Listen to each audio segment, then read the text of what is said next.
I remember the sizzle of the steak hitting the hot plate. The white tablecloth, the candlelight, Lauren's voice rising just a little too high every time she laughed. We were at Oak and Ember in downtown Charleston, fancy spot, full of rich mahogany, waiters in pressed vests, and a wine list thicker than a phone book. It was our 10th anniversary. Just me, Lauren, and her parents. A grown-up night out, she'd called it. She wore that red dress, the one that always made heads turn. Her nails were done, her makeup was flawless, and she kept brushing my arm every time she spoke. She kissed my cheek in front of the waiter when I ordered her favorite cocktail. Everything about her was just sweet.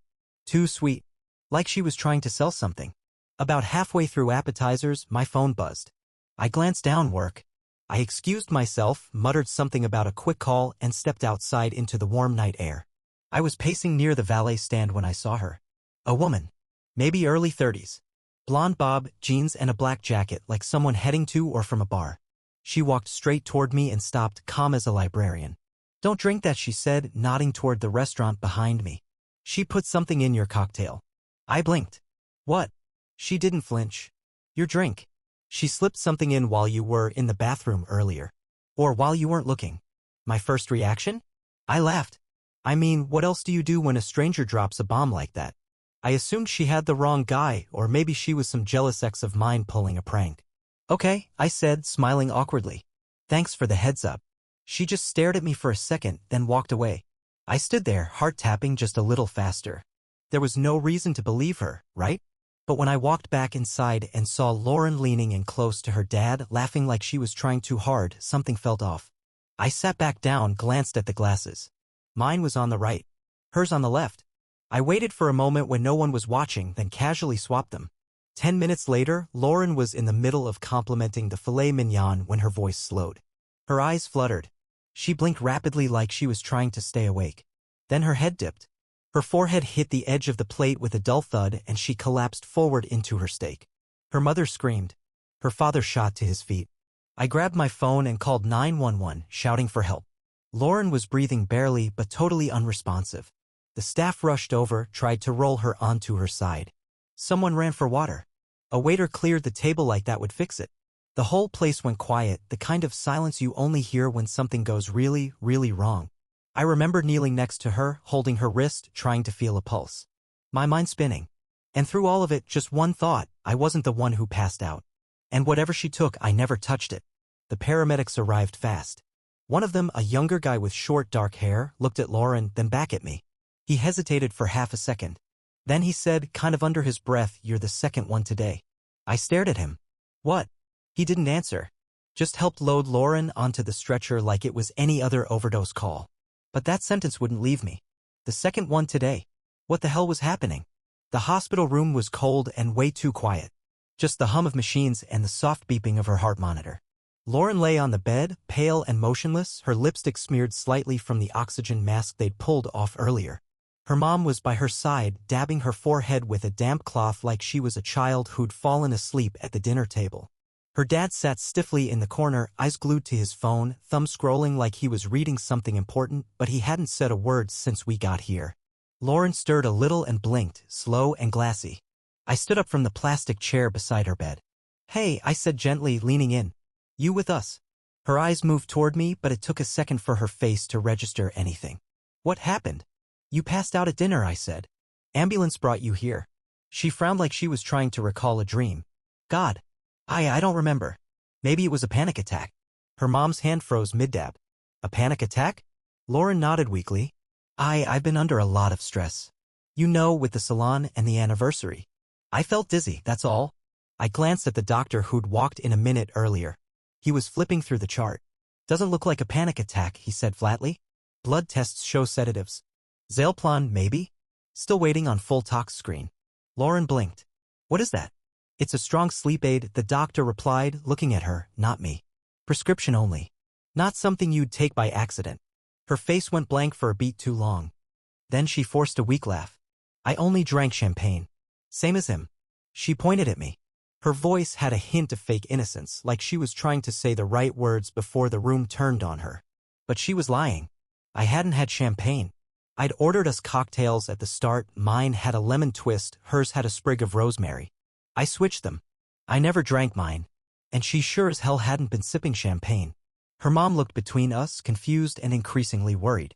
"Lauren, why would anything like that be in your system?" I don't know," Lauren said, voice rising an octave. "Maybe the restaurant spiked my drink or something." Even she didn't sound convinced. Her dad looked up from his phone for the first time and gave her a look I couldn't read. Then he went right back to scrolling. Real helpful.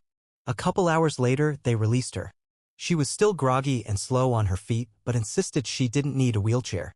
Her mom kept fluttering around her, asking if she needed soup or a sweater or anything at all. Her dad pulled the car around while I helped Lauren into the passenger seat. We didn't say much on the drive home. She kept her eyes on the window and I kept mine on her reflection. She looked like someone who was trying not to talk too much because every word might dig the hole deeper. That night, after we got her tucked into bed, she passed out almost immediately. I sat in the living room for a while, pretending to watch TV, but I wasn't absorbing anything. My mind kept going back to that sentence from the EMT, "You're the second one today." What the hell did that mean? After an hour of pacing, I went into our bedroom. Lauren was still out cold, breathing heavy. I quietly opened her purse on the dresser and started going through it. Usual stuff: lip gloss, receipts, salon key card. And then I found it. An empty blister pack. The name on it, Zalplan. Prescription sleep med short-acting. Not recreational. Definitely not something you pop before a fancy dinner. I googled it right there at the foot of our bed. Fast onset. Used to knock people out for 2 to 4 hours. Often abused in combination with alcohol. All the pieces started sliding into place and none of them pointed to anything innocent. My hands were shaking. I put the empty pack back exactly where I found it, zipped her purse shut, and walked quietly out of the room. Then I checked our security camera app. We'd had a ring set up on the front and back doors since the break-in last fall.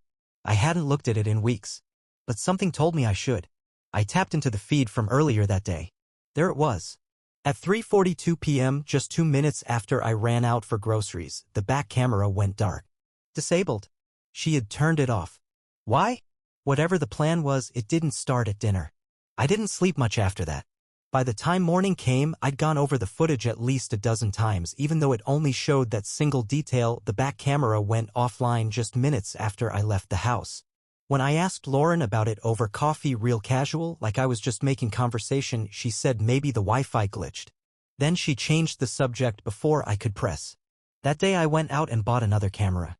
Something smaller. Something she wouldn't spot.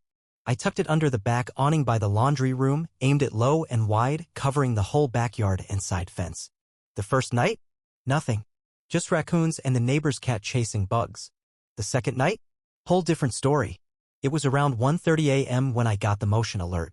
I was up anyway, sitting in the dark living room with the TV on mute, half hoping nothing would happen and half dreading something would. I opened the app and froze. A man was hopping the back fence. Bald. Hoodie. Lean build. Could have been mid-30s. No backpack, no tools, no obvious reason to be there. He didn't go to the door. Didn't knock. Just crept along the side of the house and disappeared out of frame. I sat there, heart thudding in my chest, staring at the screen. I waited. And waited. No alarm. No noise. Lauren didn't come out of the bedroom.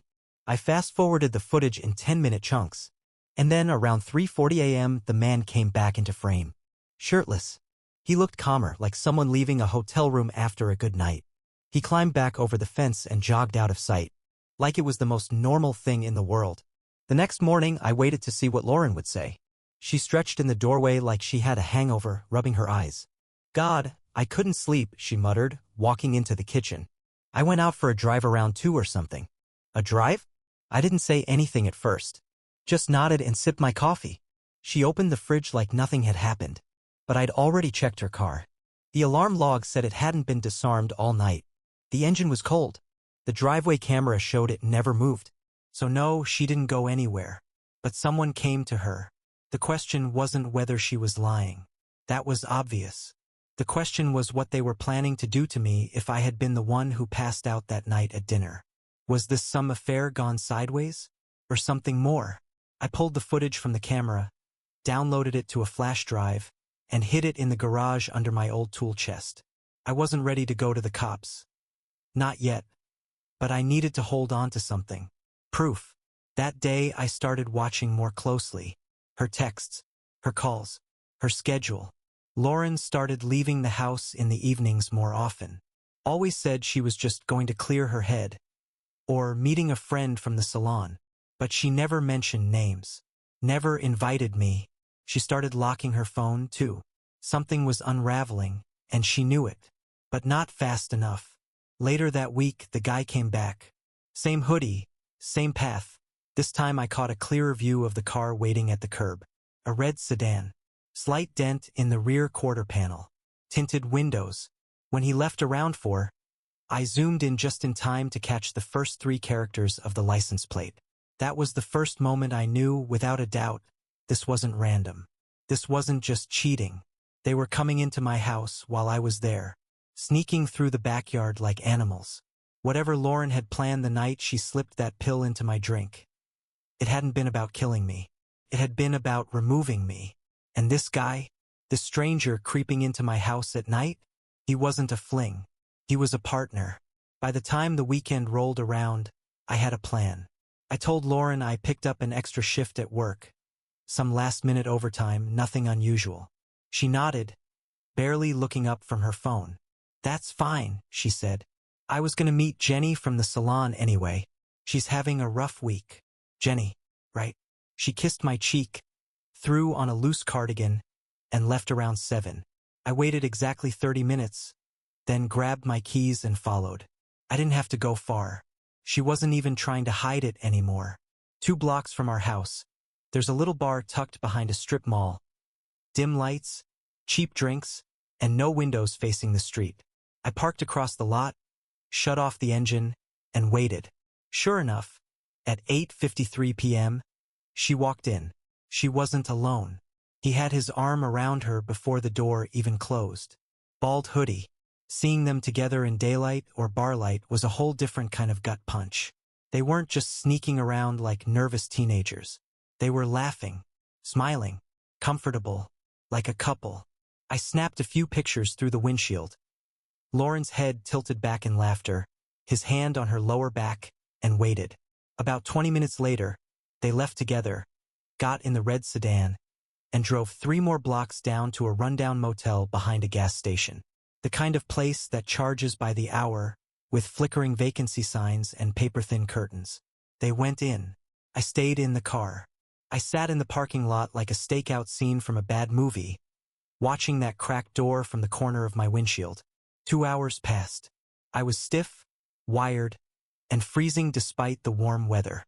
Around 11:15 p.m., the door opened again. Lauren came out alone. Hair messy, shirt wrinkled. She pulled her cardigan tight and walked back to the car with her head down. Hoodie guy didn't follow. She drove off without him. I waited another 10 minutes, then walked into the lobby. The desk clerk looked up from a tiny TV playing Spanish soaps. I slipped him a 20 and a lie. My brother said he checked in earlier, room under Mr. Parker, but I forgot which one it was. I'm supposed to meet him. He didn't even blink. Scrolled through the clipboard, then pointed. Room 204. Mr. and Mrs. Parker. Checked in at 9:18. I nodded, thanked him, and walked out.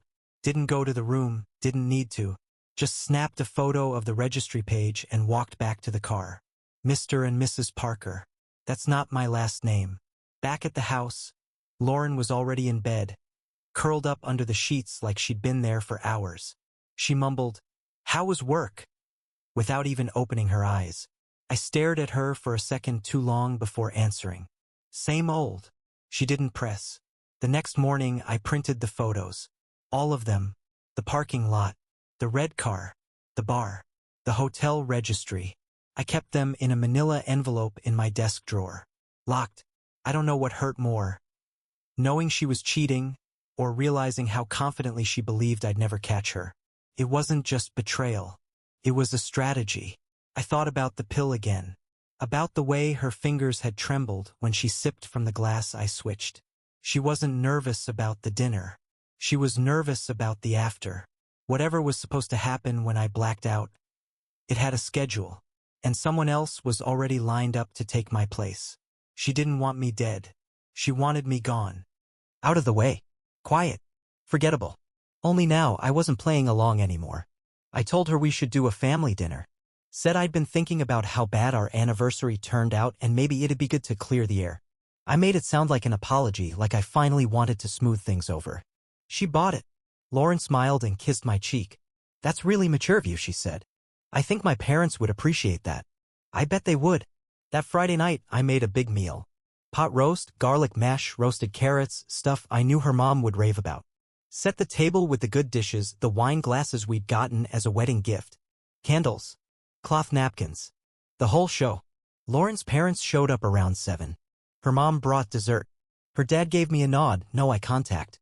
Lauren was bubbly again, playing perfect hostess. I'm so glad we're doing this, she said, pouring wine into glasses. It just feels healing, you know? I smiled back. Yeah, it does. We made small talk through the salad, laughed about an old vacation story from their trip to Myrtle Beach. Her mom commented on the roast, perfectly seasoned really, and her dad actually took a second helping. Then dessert came out. Lemon tart with whipped cream. Homemade. I waited until her mother had her fork halfway to her mouth before I set the envelope on the table. Before we dig in, I said quietly, I've got a few things I'd like to share. Lauren blinked. What's that? I didn't answer. Just opened the envelope and slid the contents out one by one. First, a printed still image from our backyard cam. Hoodie guy climbing over the fence. Next, a photo of Lauren at the bar, laughing, his hand around her waist. Then, the motel registry. Room 204. Mr. and Mrs. Parker. The room went silent. Her mom's fork dropped onto her plate with a clink. Her dad stopped chewing, his eyes fixed on the paper. Lauren's smile disappeared. I looked her dead in the face. You weren't supposed to find out, she whispered. That's what she said. Not, I can explain. Not, it's not what it looks like. Just that. You weren't supposed to find out. I nodded slowly. Was I supposed to wake up in a ditch? A hospital? Not at all. She didn't answer. I pulled out the final photo, the one of the Zaleplon blister pack, and laid it gently on top. You drugged me. I didn't, she started, but her voice cracked. I didn't mean. Her mom gasped, hand over her mouth. Her dad stood up without a word, walked out of the room, and didn't come back. I turned to her mom, who looked like she'd just been hit by a truck. He warned you, didn't he? I asked. She flinched. I don't know what you're talking about, she stammered. Don't lie to me. Her mouth trembled. She shook her head slowly, like she was trying to rewind time. I thought it was just about the affair, she whispered. I didn't know, I didn't think she'd. She stopped talking. Covered her mouth. Realized she'd said too much. Lauren's eyes darted between us, then back to the table. It was just supposed to be clean, she said finally, her voice hollow. No fighting. No drama. You'd sleep it off. Wake up confused. Agree to a trial separation. I stared at her like she was someone I'd never met before. And she was. I leaned in. You didn't want me hurt. You just wanted me gone. She nodded. And him? I asked. The guy sneaking through our backyard. What was he going to do after I passed out? She didn't answer. Just looked away. Her mom was crying now. Quiet sobs into her napkin. The candles flickered between us like it was some twisted seance. You were never supposed to be home that night, Lauren whispered. You weren't supposed to be awake. I leaned back in my chair, heart pounding, every inch of me on fire, but calm on the outside. Ice-cold calm. I switched the drinks, I said. Lauren looked up sharply. That's why you hit the floor. She went pale. You never saw it coming, I added. Because you thought I was still blind enough to trust you. She didn't deny it. Not once. And that silence? That told me everything. The next morning, I filed for divorce. Didn't even wait for her to wake up. I'd already packed a bag the night before, moved into a motel off I-26, and had my lawyer on the phone by 9 a.m. clean break. No shared kids. Just some tangled finances and the mess she left behind. First thing I did was freeze the joint accounts. Every one of them. Then I flagged all the credit cards, notified the bank, and had a fraud alert placed on my identity. I wasn't giving her a head start. When the bank asked why, I said, because I think she was trying to erase me from my own life. There was a long pause before the guy said, understood, sir. I gave the police a statement too. Told them about the Zaleplon, the swapped drink, the camera footage, the guy climbing into our backyard in the middle of the night. They listened. Took notes. But in the end, the detective sighed and said, look, sir, it's suspicious as hell, I won't lie. But unless she actually harmed you or you can prove intent, it's gonna be hard to make anything stick. I asked, so I have to be dead first? He didn't answer. So I found another way. I went public. Not on my personal page, too easy to trace, too emotional. I started with a local Facebook group. Anonymous account. I uploaded everything, the hotel photos, the backyard cam footage, the fake registry name. I even posted the screenshot of the pill blister pack. Didn't name her directly, but I didn't have to. The internet did the rest. Within 2 days, it blew up. People in town recognized the red car, the salon where she worked, even her last name. It made the rounds fast. By the 3rd day, her boss fired her. Apparently, Mrs. Parker didn't align with the salon's image. I didn't gloat. Didn't comment. Just watched. A week later, someone messaged me directly through the anonymous account. It was a woman named Carrie, used to be Lauren's friend from high school. She said I always knew she had something off about her. But I didn't want to get involved. Then came another message from someone else who used to work at the salon. Red car guy? That's Brett. Her ex from high school. Got caught running a rental scam in Savannah 3 years ago. She told people he was just helping her move furniture. Furniture, my ass. I kept digging. Turns out Brett had a little history, fake checks, shady apartment subleases, a couple harassment claims that never stuck. Real small-time slimeball energy. But now he'd moved up to sneaking into my house at 2 o'clock in the morning like a cockroach. I didn't confront him. Didn't need to. Lauren's world was crumbling just fine on its own. She called once. Just once. I let it ring. Then came the messages. Please don't do this. We can figure this out without destroying everything. I never meant to hurt you. I didn't reply. But the worst one came a week later from another one of her so-called friends. She said she'd overheard Lauren bragging a month ago at a salon party. Something about getting the house and a clean exit. And then, word for word. Once he's under, we'll have all night. That was the sentence that stuck. Once he's under. Not drunk. Not asleep. Under. And they would have had all night to do whatever the hell they wanted. Clean out the house. Forge a note. Wipe me off the map. I stared at that message until my hands started to shake. She didn't want to kill me. She just wanted me gone. Removed. Without questions. Without a scene. But she underestimated me. I wasn't the one who passed out at the table. She was. I sold the house. Didn't even list it long. Cash offer came in from an older couple moving down from Ohio. They liked the porch and the fenced yard. I liked that they wanted a quick closing. By the end of the month, it was gone. I moved 2 towns over to Somerville. Small rental, 1-story, quiet neighbors. Nothing fancy but clean. New locks on every door. I don't think I've slept that well in years. Started working at a parts supplier off Highway 78. Nothing high pressure, just steady hours and decent people. I'm not the boss anymore, not in charge, and for the first time in a long time, that feels like a blessing. No one's lying to me. No one's sneaking around. I keep my head down, do my job, and come home to silence. A quiet place is a gift when you've lived inside chaos. Lauren? I don't know where she is. I stopped tracking after she moved out of Charleston.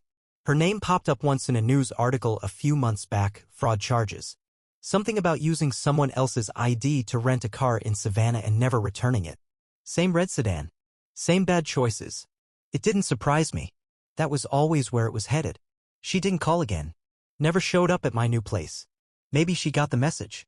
Maybe she found someone else to latch onto. That part stopped being my problem the second I signed those divorce papers. Her mom sent me a Christmas card, though. Plain envelope. No return address. Inside was a handwritten note on one of those snowy cottage cards you get from Walgreens. I'm sorry. I didn't know how bad it was. I should have warned you sooner. That was it. No signature. No lecture. Just regret wrapped in silence.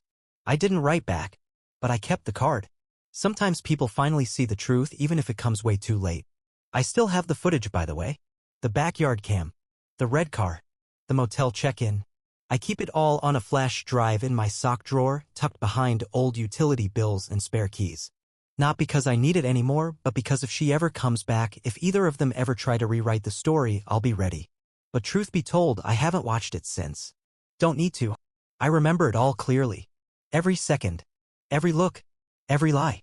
Sometimes people ask me if I miss her. I don't. What I miss is the person I thought she was. The woman I married. The life I thought we were building. But even that feels like a story someone told me once. A dream I walked away from before it turned into a nightmare. Funny thing is, I still think about that woman outside the steakhouse. The stranger who walked right up to me, looked me in the eye and said, "Don't drink that." She never showed up again. Never reached out. Never explained how she knew. And maybe she saved my life. Or maybe she just saw something I didn't, until it was almost too late. Either way, I've stopped looking over my shoulder. Sometimes not dying is the best revenge. I'm still here, still breathing, still free.